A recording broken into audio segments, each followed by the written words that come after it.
Hello everyone, LCM में continue करते हैं। आज का हमारा टॉपिक है find the number of pair for a given LCM. Topic पे जाने से पहले थोड़ा पहले ऑर्डर्ड अनऑर्डर्ड को समझ लेते हैं कि आपका ऑर्डर और अनऑर्डर्ड होता क्या है।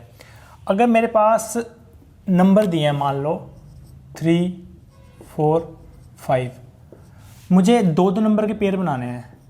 दो नंबर के पेयर बनाने हैं मुझे। मैं क्या बना सकता हूँ? 3, 4, 3, 5, 4, 5। इसके अलावा कोई केस मेरा बन रहा है जो मैं बना सकता हूँ यहाँ से लेकर AB 3, 4, 3, 5, 4, 5 नहीं बन रहा।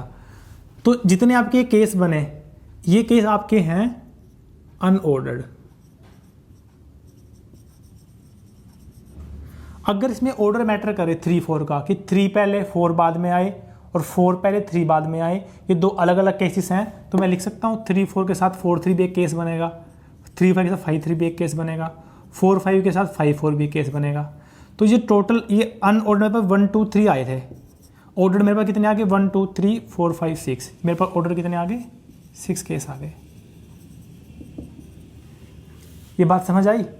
आपका ऑर्डर अनऑर्डर में डिफरेंस क्या होता है? जब आप एक ग्रुप से पेयर बनाते हो तो जो आपके पेयर में ऑर्डर मैटर नहीं करता। 3, 4, 4, 3 को मैं एक ही लेके चलूँगा, वो केस मेरा अनऑर्डर्ड होगा। अगर 3, 4, 4, 3 दो अलग अलग केसेस होंगे, उसको मैं क्या बोलूँगा कि ये मेरे क्या होंगे? सारे मेरे ऑर्डर्ड पेयर होंगे। तो ऑर्डर्ड पेयर हमेशा ज़्यादा होते हैं, अनऑर्डर्ड कम होते हैं, और यूजुअली ऑर्डर्ड पेयर अनऑर्डर्ड का डबल होते हैं।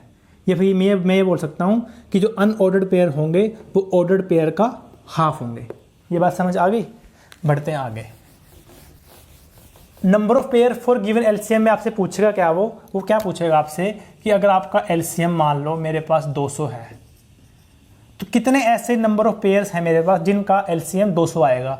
मान लो एक मेरे पास पेयर है 100, 200, इसका एलसीएम कितना आएगा? इसका 200 आएगा। 8 × 50, इसका एलसीएम कितना आएगा? इसका भी 200 आएगा। तो ऐसे कितने मैं पेयर यहाँ पे लिख सकता हूँ जिन नंबरों का एलसीएम मेरा 200 बनेगा? वो मुझे नंबर ऑफ पेयर्स निकालने हैं। ये आज का टॉपिक है, ठीक है।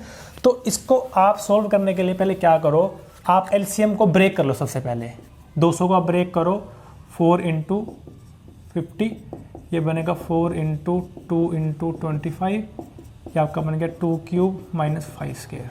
ठीक है। पावर को इसको A मान लो, इसको B मान लो। अभी आपका फॉर्मूला क्या होता है ऑर्डर्ड पेयर निकालने का? OP लिख रहा हूँ मैं, ऑर्डर्ड पेयर। ऑर्डर्ड पेयर निकालने का फॉर्मूला होता है 2A + 1 × 2B + 1, 2A + 1 2B + 1। तो इसको निकालो।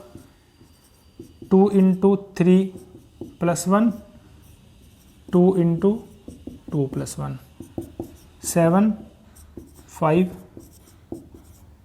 35 आपका आंसर आ गया ऑर्डर्ड पेयर के लिए।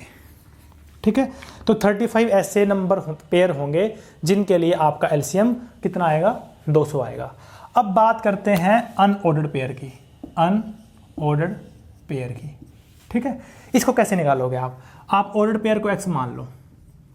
आप ऑर्डर्ड पेयर को x मान लो। अब टोटल मेरे पास कितने पेयर हैं? x। मैंने आपको क्या बताया था थोड़ी देर पहले कि आप ऑर्डर्ड पेयर को हाफ कर दो तो आपके अनऑर्डर्ड पेयर आएंगे। लेकिन आपको एक चीज़ ध्यान देने वाली है, मेरे पास जब एलसीएम 200 आएगा, मैंने एक केस 4 50 लिया, एक मैंने 50 4 लिया, ये मेरे ऑर्डर्ड पेयर हैं जो कि 35 में इंक्लूड हो रहे हैं। 35 में दोनों इंक्लूड हो रहे हैं, AB भी BA भी। तो इसको मैं अगर हाफ कर दूं तो मैं एक केस बच गया, तो ये मेरा अनऑर्डर्ड आ गया। ये मेरा अनऑर्डर्ड आ गया। लेकिन नोटिस करो, एक आपके पास ये केस तो भी था, सॉरी,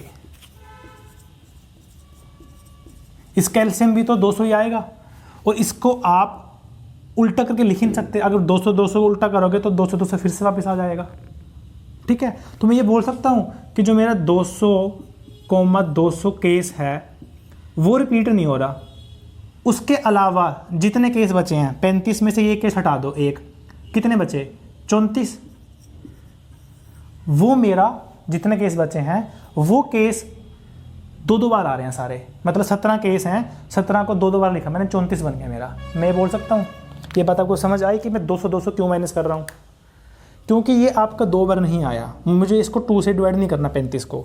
35 में से पहले मैं ये 21 माइनस करूँगा ये वाला, तो ये x में से मैं 21 माइनस करूँगा आपका, जो 34 आएगा, इसको मैं 2 से डिवाइड करूँगा, इसको मैं 2 से डिवाइड करूँगा, कितना आएगा 17। लेकिन अभी आपका आंसर नहीं आया, क्यों? आपने अनऑर्डर्ड पेयर 17 निकाल लिए, लेकिन एक ये पेयर आपने छोड़ दिया, तो आपके पास टोटल 18 पेयर होंगे जो आपके अनऑर्डर्ड होंगे। तो मैं इसको ऐसे बोल सकता हूँ, आपको ये ऐड करना है। इसको अगर मैं सॉल्व करूँ तो मेरा बनेगा x - 1 + 2 divide by 2 x + 1 divide by 2। ये ना करने के बजाय सब कुछ मैं, ये सारा कुछ ना करने के बजाय मैं सीधा x की वैल्यू यहाँ डाल सकता हूँ। 18 मेरा क्या आ गया? अनऑर्डर्ड आ गया। अगर आपको ये चीज़ समझ नहीं भी आई तो आप एक ये फॉर्मूला नोट कर लो ऑर्डर्ड पेयर का, और एक आप अनऑर्डर्ड का ये वाला नोट कर लो, तो आपका आंसर निकल आएगा। ठीक है, ये मैंने -1 क्यों किया? क्योंकि एक केस ऐसा था जो 2 बार नहीं आया, उसको हटा के जितने केस बचते हैं उसको 2 से डिवाइड किया, और उसमें फिर वो एक केस फिर से माइनस कर दिया जो हमने हटाया था। ठीक है, क्योंकि 200, 200 ये एक ऐसा केस है जो ऑर्डर्ड में भी काउंट होगा, अनऑर्डर्ड में भी काउंट होगा, बट रिपीट नहीं होगा। ठीक है, आपको मैं क्वेश्चन देता हूँ दूसरा, खुद से ट्राई करो। ये क्वेश्चन आप ट्राई करो, इसके ऑर्डर्ड और अनऑर्डर्ड निकालो number of pairs for given LCM. देखो आपने इसको कैसे ट्राई किया होगा, सिंपल। ऑर्डर्ड पेयर कैसे निकालोगे आप? 2 × 2 + 1, 2 × 2 + 1, 5 × 5, 25। आपको अनऑर्डर्ड पेयर निकालने हैं, कैसे करोगे आप? 25 + 1 डिवाइड बाई 2, 13 आपका आंसर आ गया। ठीक है, और ये जरूरी नहीं है आपका फॉर्मूला सिर्फ 2a + 1 2b + 1 होगा। अगर आपका नंबर ऐसा कुछ दिया है तो साथ में एक और कर दो।